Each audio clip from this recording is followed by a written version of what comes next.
ওকে আমি চ্যালেঞ্জ করছি আপনাদের মাধ্যমে, ওকে নৈহাটিতে আবার হারাবো, অন্য জায়গা ছেড়ে দিন।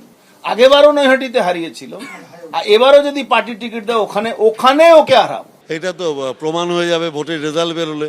আর আপনারাও দেখতে পাচ্ছেন আমি যেখান থেকেই বেরোচ্ছি সেখান থেকেই হাজার হাজার মানুষ। ব্যারাকপুরে এখনো আনুষ্ঠানিকভাবে প্রার্থীর নাম ঘোষণা করেনি বিজেপি, তবে বিজেপিতে যোগ দিয়ে ফের তৃণমূল প্রার্থী পার্থ ভৌমিককে হারানোর চ্যালেঞ্জ ছুড়ে দিলেন অর্জুন সিং। সেই সঙ্গে পার্থ ভৌমিকের বিরুদ্ধে বিস্ফোরক অভিযোগ তুলেছেন তিনি। দুয়ারে ইডি পৌঁছচ্ছে, সন্দেশখালী টু নৈহাটি একটা ট্রেন স্টার্ট হয়েছে। কত দুর্নীতির সঙ্গে সন্দেশখালীর সঙ্গে উনি যুক্ত আছেন সেটা আপনি বুঝবেন। আমার কাছে ডকুমেন্ট আছে, উনি শেখ শাহজাহানের আর এই কি নাম শিবু হাজরা, তার সঙ্গে প্রপার্টি কিভাবে উনি নৈহাটিতে কিনেছেন, কিভাবে মাছের ব্যবসা চলছে, কিভাবে হোটেল হচ্ছে, কিভাবে কনস্ট্রাকশন হয়েছে, কিভাবে অ্যাম্বাসেডর হোটেলে মালিক হয়েছেন, কিভাবে কি হয়েছে, সবটাই আছে। আরে দেখিয়ে দিক না, তা আমি কি করব?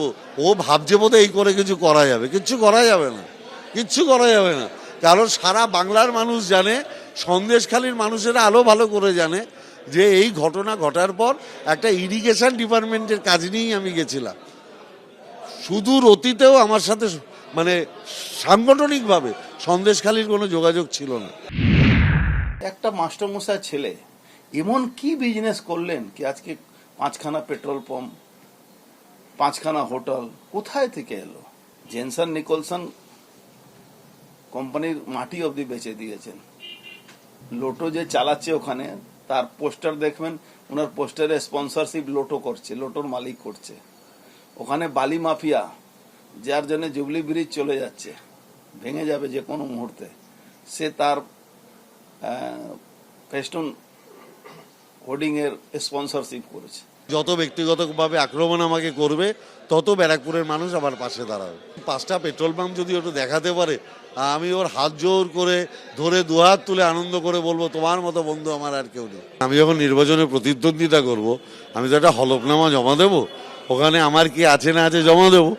তা জমা দেওয়ার বাইরে যদি কিছু একটা কাগজ দেখাতে পারে, আমি সেই মুহূর্তে পদত্যাগ করব। এর আগে অর্জুন সিং এর ভাইপো সৌরভ সিংকে নিজের নির্বাচনী এজেন্ট করেছিলেন বলে জানান পার্থ ভৌমিক।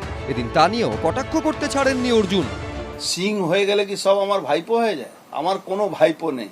দিদিমণি নিজের ভাইকে ত্যায্য করে দিচ্ছেন, আমার ভাইপো না থাকলেও আমাকে ভাইপো জোর করে বানিয়ে দিচ্ছেন।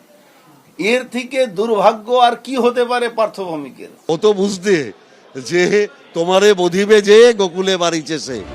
20 মে ব্যারাকপুর লোকসভা কেন্দ্রে ভোট গ্রহণ। শেষ অবধি ব্যারাকপুরের ব্যাটল গ্রাউন্ডে জয়ের পতাকা ওড়াবে কে, সেটা বোঝা যাবে 4 জুন।